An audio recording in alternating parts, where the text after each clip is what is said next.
పచ్చడి టేస్ట్ అయితే మామూలుగా లేదు.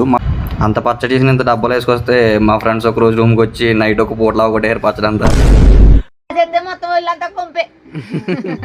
మా మేనకోళ్ళు పచ్చడి చూడగానే చాలా ఎగ్జైట్ అయింది అనమాట. ఈవిడ అంతర్వేది నుంచి మా ఇంటి వరకు ఇలాగా నెత్తి మీద బొట్ట పెట్టుకుని ఫిష్ ఇవన్నీ అమ్ముతూ ఉంటారు అనమాట. ఈవిడే మా ఇంటికి ఇప్పుడు పచ్చళ్ళు తీసుకొచ్చి 2 కేజీలు పచ్చడిలు అవి. ఆ 2 కేజీల పచ్చడికి 550 రూపీస్ అయితే తీసుకుంది.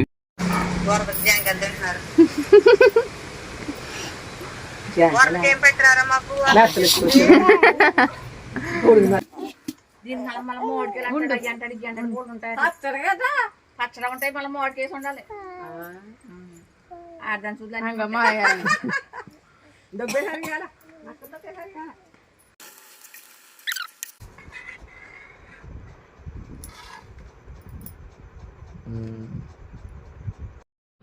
అంత పచ్చడి చేసిన ఇంత డబ్బాలు వేసుకొస్తే మా ఫ్రెండ్స్ ఒక రోజు రూమ్కి వచ్చి నైట్ ఒక పూటలా ఒకటే పచ్చడి అంతా.